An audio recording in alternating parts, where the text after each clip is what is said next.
বিশ্বজুড়ে পালিত হচ্ছে বিশ্ব স্বাস্থ্য দিবস।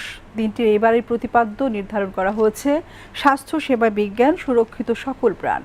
স্বাস্থ্য সেবার গুরুত্ব সম্পর্কে সচেতনতা বাড়াতে বিশ্বের বিভিন্ন দেশের মতো বাংলাদেশেও নেওয়া হয়েছে নানা কর্মসূচি। বিস্তারিত সুরাইয়া মুন্নির রিপোর্টে।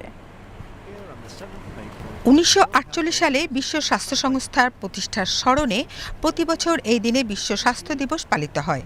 চিকিৎসকরা বলছেন, সুস্থ জীবনযাপনের জন্য নিয়মিত ব্যায়াম, সুষম খাদ্য গ্রহণ এবং সময়মতো স্বাস্থ্য পরীক্ষা অত্যন্ত জরুরি। স্বাস্থ্য সচেতনতা বাড়াতে হলে দৈনন্দিন জীবনে কিছু পরিবর্তন আনতে হবে বলে জানান চিকিৎসকরা। নিয়মিত হাত ধোয়া, পরিচ্ছন্নতা বজায় রাখা এবং টিকাদান কর্মসূচিতে অংশ নেওয়া খুবই গুরুত্বপূর্ণ।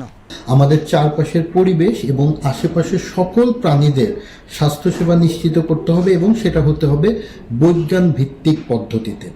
আমরা এখনো কিন্তু অনেক কবিরাজি চিকিৎসা বা অবৈজ্ঞানিক অনেক পন্থা ব্যবহার করি আমাদের স্বাস্থ্যসেবার জন্য। সেটা অবশ্যই ঝুঁকিপূর্ণ এবং এটা কখনোই দীর্ঘমেয়াদী স্বাস্থ্যের জন্য ভালো হবে না। এবং এই ছাড়াও WHO কিন্তু আমাদের সুস্বাস্থ্যের জন্য প্রতিদিন নিয়ম করে ব্যায়াম করা, পুষ্টিকর খাবার খাওয়া, বাইরের ভাজা পোড়া খাওয়ার অ্যাভয়েড করা এবং পরিবেশটাকে ভালো রাখার জন্য দূষণমুক্ত পরিবেশটা নিশ্চিত করার জন্য কিন্তু গুরুত্ব দিয়েছে। বর্তমানে ডেঙ্গু, হাম সহ নানা সংক্রামক রোগ প্রতিরোধে সচেতনতা বাড়ানো জরুরি। পাশাপাশি মানসিক স্বাস্থ্যকেও সমান গুরুত্ব দেওয়ার আহ্বান জানান চিকিৎসকরা।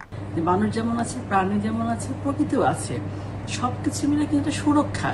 এই সুরক্ষা কিন্তু স্বাস্থ্য সুরক্ষা দিচ্ছে, নেচারকে ভালো রাখা, প্রাণীকে ভালো রাখা, মানুষের এবং শারীরিক স্বাস্থ্যটাকে ভালো রাখা। প্রকৃতি যদি ভালো না থাকে, যদি প্রকৃতি দেখা যায় জলবায়ু পরিবর্তনের ফলে অনেক ধরনের বিপর্যয় ঘটে, তাহলে সবটাই কিন্তু হেলথের উপরে এফেক্টটা পড়ে, স্বাস্থ্যের উপরে। বিশ্ব স্বাস্থ্য সংস্থার নির্ধারিত প্রতিপাদ্যের আলোকে বাংলাদেশেও এবছর দিবসটি উদযাপন করছে। Suraiya Munni, BTV news, Dhaka.